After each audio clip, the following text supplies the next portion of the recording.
Ini Audi. Dia suka mengejar rasa yang sederhana, tapi bermakna.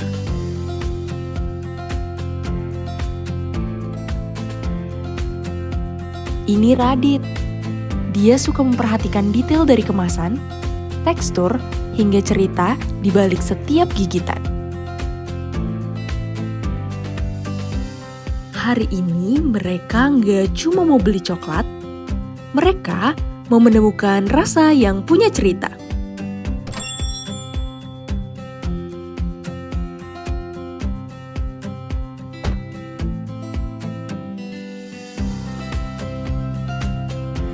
Rapi banget ya prosesnya.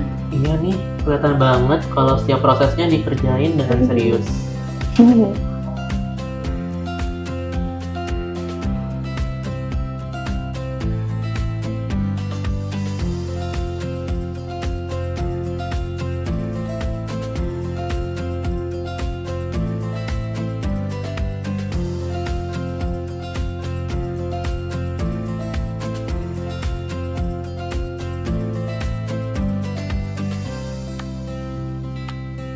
Wow, aku kira awalnya ini semua handmade gitu. Tapi ternyata ada sisi profesionalnya juga ya. Betul. Bahkan dari luar kaca udah kerasa nggak sih kalau ini bukan sekedar produksi biasa aja? Bener sih. Yaudah mau lihat ke bagian lain nggak? Yuk, gas! Yuk.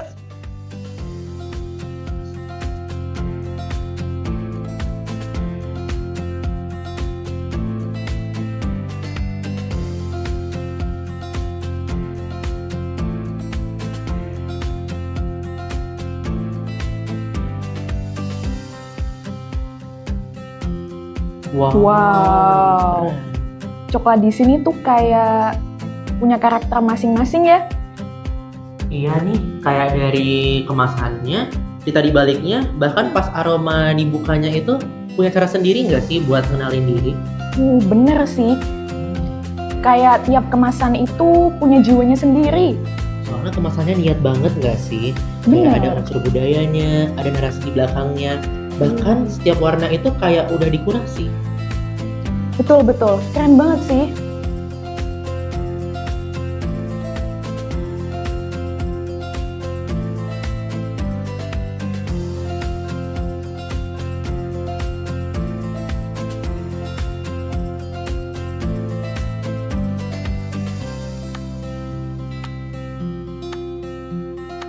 Wow, kita udah lihat rasa, cerita, dan prosesnya. Tapi kayaknya belum lengkap nggak sih, Di? Kalau kita belum dengar langsung dari orang di balik semua ini. Iya sih, bener. Sekarang, mari kita kenalan lebih dekat dengan sosok di balik coklat dalam.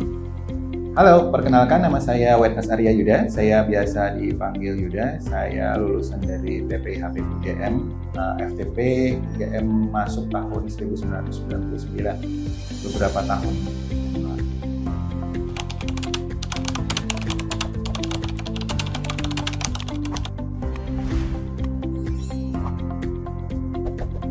Kalau secara pribadi, saya seorang pembuat coklat. Kemudian secara profesional saya berada di bisnis ini sejak tahun 2013 sebagai pendiri dan sebagai orang di belakang layar untuk R&D, karena latar belakang saya yang memang belajar dunia pangan.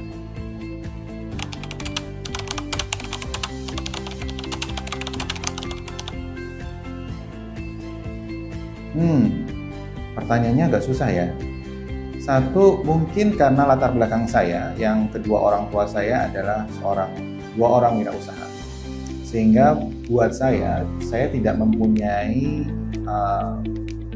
bayangan tentang bekerja pada masa depan saya waktu itu. Jadi ketika lulus, bayangan saya adalah menjadi seorang wirausaha. Dan kenapa saya memilih pangan?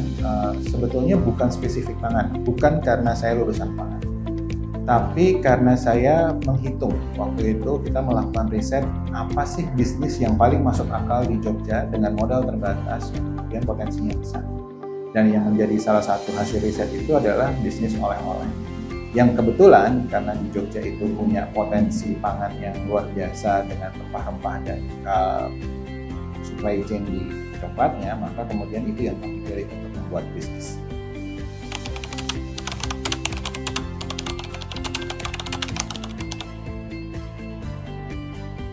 Secara sederhana, Coklat Dalam dibangun tahun 2013 itu untuk menjawab kebutuhan konsumen akan produk oleh-oleh di Jogja yang easy to carry dan affordable.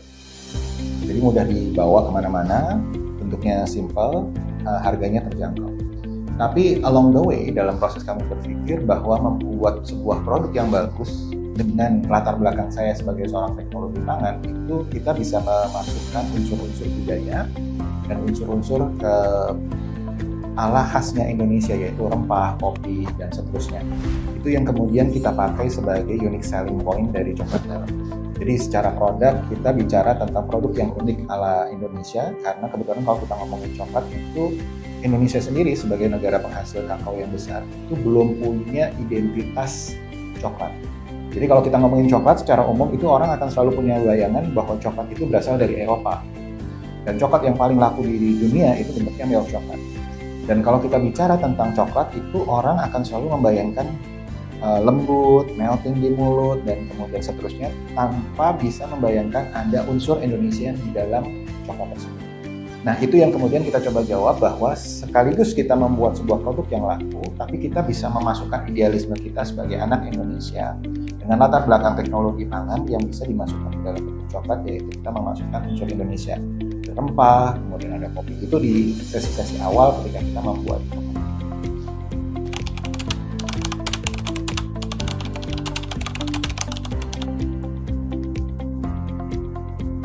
Oke, secara teknologi, kalau kita bicara teknologi, Coklat Dalam itu masih handmade. Sederhana itu, kita semuanya masih manual, kebanyakan masih manual. Kenapa? Karena memang keterbatasan pada sisi capital. Berjalan seiringnya waktu baru kita bisa menambahkan proses produksi menggunakan mesin dan peralatan, tapi sekali lagi kita masih basic, itu lebih pada handmade. Kemudian kalau kita bicara tentang keunikan Coklat Dalam, kenapa kita memilih itu? Karena memang kebetulan kita ingin membuat sesuatu yang punya keunikan, kekhasan, terutama menceritakan tentang Yogyakarta. Kemasan yang kita bangun itu selalu menceritakan tentang budaya, karena sekali lagi kita berada pada segmen oleh-oleh, bukan semata-mata hanya kemasan untuk makanan, tapi karena ada sisi oleh-oleh, maka kemasan ini sebaiknya mempunyai narasi atau menjadi sebuah ambasador untuk kota kami tercinta di Yogyakarta. Sehingga kalau kita lihat di Coklat Dalam itu, selain hiasannya bercerita tentang budaya, itu di belakangnya itu ada penjelasan atau cerita tentang budaya apa yang sedang kita lakukan. Itu yang kemudian kita coba untuk kenalkan kepada konsumen sekaligus sebagai brosur tentang budaya Yogyakarta yang isinya itu juga relate dengan bangsa.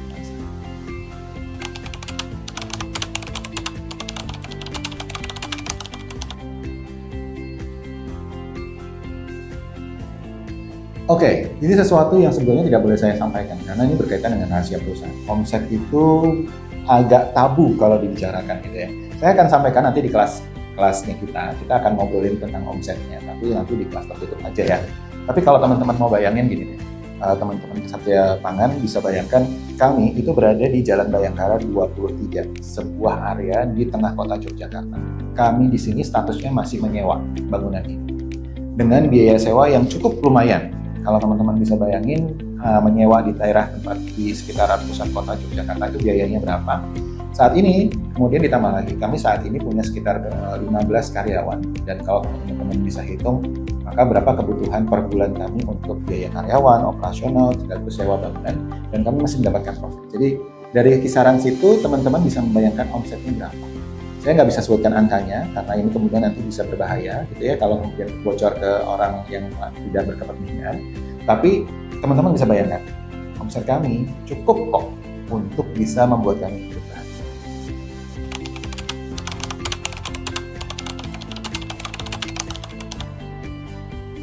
Oke, Indonesia itu kita saat ini di Indonesia itu punya banyak sekali potensi, harta karun, tambang emas, tentang resep, rempah, dan segala hal yang tentang masakan Indonesia, tentang pangan Indonesia yang belum tergali dengan luas. Hanya saja kita masih kepikirannya itu, memikirkannya itu terbatas pada bagaimana cara membuat produk ini panjang umur, kemudian masa kadaluarsanya panjang, bisa dinikmati banyak orang, atau atau berada pada segmen yang spesifik. Belum berpikir bahwa kita ini harus membuat supaya pangan Indonesia ini bisa menyebar ke seluruh dunia menjadi sebuah industri yang besar yang bisa memberikan manfaat ke banyak orang. Ini yang kemudian kita pengen mengajak teman-teman para satria pangan untuk bisa menjadi ambasador produk pangan Indonesia ke depannya. Syukur-syukur bisa membawa nama produk pangan Indonesia ini keluar, karena sebetulnya potensinya besar. Hanya saja kita belum berpikir secara komprehensif dan kolaboratif untuk membawa produk ini tidak hanya di Indonesia, kuat di Indonesia, tapi bisa sampai ke mancanegara. Mudah-mudahan kita bisa sampai sana.